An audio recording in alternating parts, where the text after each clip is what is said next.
একটা কথা আছে যে বিশ্বাসে মিলায় বস্তু, তর্কে বহুদূর। আপনি বিশ্বাস করলেন, আর যদি তর্ক করেন সেখানে আসলে কারো কিছু বলার থাকে না।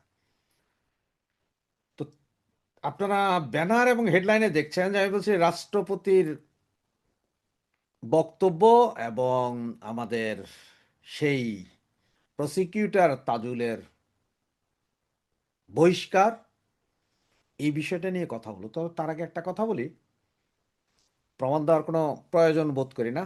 আমি শুধু এতটুকুই বলতে পারি, নেত্রীর সাথে আমার কথা হয়েছিল গত 3 দিন আগে, এবং সেই কথায় উনি আমাকে সর্বশেষ একটি কথাই বলেছিলেন যে রাশেদ, তুমি ইউটিউব ইনফ্লুয়েন্সার হিসাবে তুমি একটা জিনিস বলে দাও সবাইকে, যে আমার নির্দেশনা আছে যেটা, সেটা হচ্ছে সকলকে জেলা উপজেলা সিটি কর্পোরেশনের যতগুলো নির্বাচন আসছে সবগুলোর প্রস্তুতি নিতে।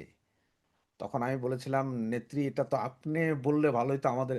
তখন উনি বলছে আগে তোমরা বলো, কারণ এটা সারা পৃথিবীকেই আমরা দেখাতে চাই যে আমরা নির্বাচনমুখী দল। এতটুকু বুঝো না তুমি? আসলে এরপর ওনার সাথে আর কথা বলার বা অন্য কোনো তর্ক করার মতন আমার শক্তি বা সাহস ছিল না।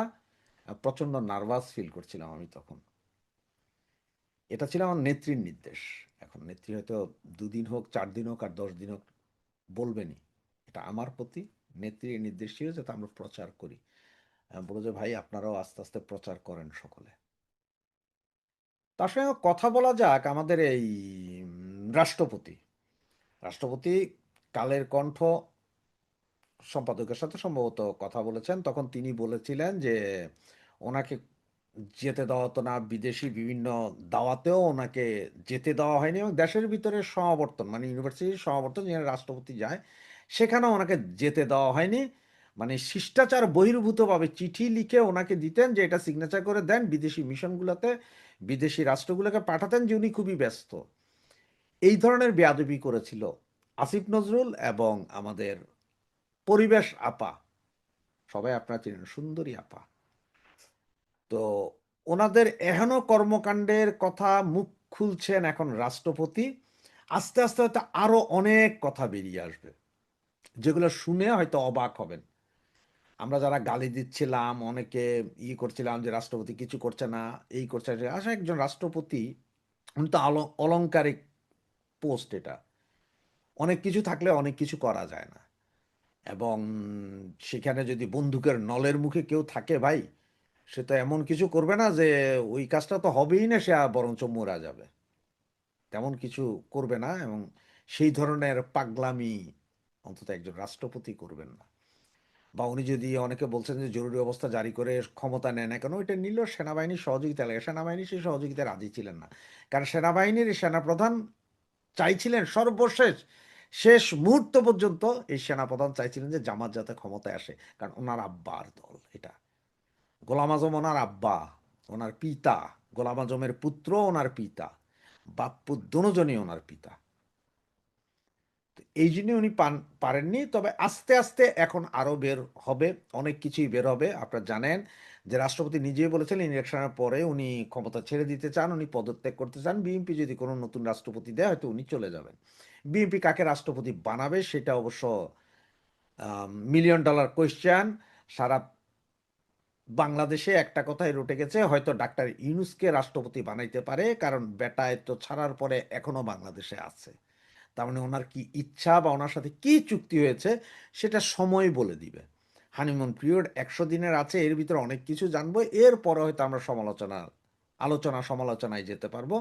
আর আলোচনাটাতে রাষ্ট্রপতি বানানো হবে ইউনূসকে, এই আলোচনায় আপনার এই পানিতে ঘি ঢালছেন হচ্ছেন যে এই আমাদের পররাষ্ট্র উপদেষ্টা, কারণ যার প্রতি সবচেয়ে বেশি বিদ্বেষ ছিল তাকেই যখন পররাষ্ট্র উপদেষ্টা বানিয়ে এনেছে, তা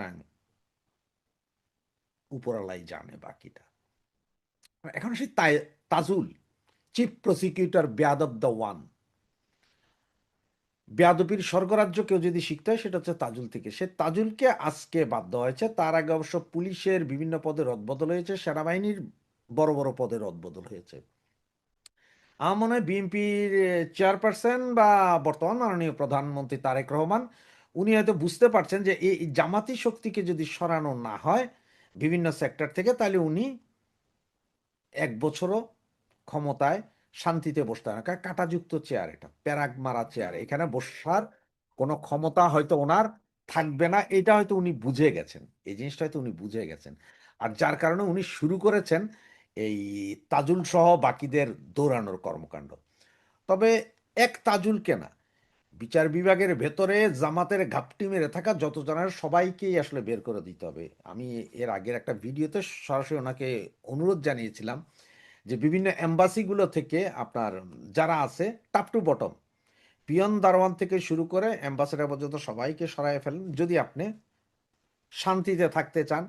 বাংলাদেশের টোটাল বিচার ব্যবস্থা সচিবালয় থেকে শুরু করে পুলিশ, সেনাবাহিনী, নেভি, বিমান বাহিনী থেকে শুরু করে সকলকে আপনার চেঞ্জ করেন, কারণ ওখানে আপনি আপনার লোক বসান, আপনার বিএনপি মনা লোক বসান বা ভাড়া করে হেন অন্য কারো বসান, কিন্তু জামাত বের করেন, না হলে অবস্থা খারাপ। আবার আজকে দুদিন ধরে দেখছেন যে এই যে এনসিপি আর জামাত, যেটা পাকিস্তানের এজেন্সি, এই দুজন এরা কিন্তু শুরু করেছে হল্লা চিল্লা, ওই করব সেই করব, হ্যান করব ত্যান করব, আমরা দ্বিতীয় বিপ্লব ডাকবো, এর পরের বার বিপ্লব। আজকে যেমন নাসিরুদ্দিন পাটোয়ারির আজকের একটা ভাষণ আছে, আমরা দ্বিতীয় বিপ্লব করে ফেলবো, সেই দিন আমরা এখানে বিপ্লবী সরকার করব, এগুলো বলছেন। এখন এগুলো বলছেন, এই চাপ তারেক রহমান কতটুকু নিতে পারেন বা ওনার মন্ত্রী পরিষদ কতটুকু নিতে পারেন, সেটা হচ্ছে দেখার বিষয়। এবং তাজুলকে বের করে দেওয়া, এটা আসলে ভালো হয়েছে, কারণ আমাদের যে আইসিটি যে কোর্ট, যে কোর্টে আমাদের নেত্রীর বিচার অবৈধ বিচার করে ফাঁসির রায় দিয়ে দিয়েছে, এটা এই মামলার জন্য এটা আন্তর্জাতিক অপরাধ ট্রাইব্যুনাল, আন্তর্জাতিকভাবে স্বীকৃত যারা অপরাধ করে, যুদ্ধ অপরাধ, এটা মূলত যুদ্ধ অপরাধ। আর 24-এর এইটাতে অপরাধ তো শেখ হাসিনা না, অপরাধী তো এই জামাত ইসলাম। এই 24-এর এই অপরাধের জন্য বিচার করতে হলে আমাদের নিজস্ব আইন ব্যবস্থায় বিচার করা যাবে, সেটা যুদ্ধ অপরাধী ট্রাইব্যুনাল। এবং আপনারা জানেন যে এই ট্রাইব্যুনালের চিফ প্রসিকিউটরের সাথে আপনার এই ব্রিটেনের যে আইনজীবী ছিলেন, যিনি একসময় খালেদা জিয়ার ব্যাপারেও কথা বলতেন, বা যিনি এই যুদ্ধাপরাধী বিচারের সময় চেয়েছিলেন বাংলাদেশে এসে উনি যুদ্ধাপরাধী বিচার পরিচালনা করতেন, তাকে তাজুলের বুদ্ধিদাতা নিয়োগ দিয়েছিল সরকার, কিন্তু উনিও চুক্তি শেষের পর আর চুক্তি নবায়ন করতে চান না। সারা সরকার, মানে সরকার, তাজুল, জামাত সবাই চেষ্টা করছিল, কিন্তু উনি আর রাজি হন নাই, কারণ উনি কিছু সংস্কার চেয়েছেন। সংস্কারের মধ্যে উনি সবচেয়ে বড় সংস্কার হচ্ছে এইখানে যেই সব মামলার যেই সব বিচার হচ্ছে এগুলোর সাথে উনি আসলে একমত হতে পারছিলেন না। ভাই, ব্রিটেনের একজন আইনজীবী যিনি এখানে কেসি, মানে আপনার কিং চার্লস, এই মুহূর্তে যারা হাইয়েস্ট লেভেলের আছেন তারা পায় কিং চার্লস পদক, এইরকম পদক পাওয়া পর্যন্ত আল্লাহরা, ওনারা আসলে যে মিথ্যায় যেই আইন বানানো হয়েছে, মিথ্যা যেই মামলাগুলো, এগুলো ওনারা ভালো করেই বুঝেন, যার কারণে উনি রাজি হননি। আর এখন হয়তো ওনারা বলতে পারেন, জামাতিরা বলতে পারেন যে উনি হয়তো আইনের কিছু বুঝেন না, কারণ হচ্ছে সারা বাংলাদেশ চলে ব্রিটিশ আইনে, ব্রিটিশ আইনগুলোই বাংলাদেশ এখনো ফলো করেন, যারা জন্মদাতা তারাই জানেন না তাদের ছেলে মেয়েরা কেমন, এটা তো বললে আসলে ভুল হবে। আর তাজুলের বিরুদ্ধে এখন বেশ কিছু মামলা করা উচিত। প্রথম মামলাটা কি করা উচিত জানেন? ওই যে গুলি কইরা চুলে আগুন ধরে গেছে, চুলে আগুন ধরছে, গুলি কইরা মরে নাই, এই ধরনের বানোয়াট উদ্ভট কথাবার্তা বলার জন্য তার বিরুদ্ধে মামলা থাকা উচিত।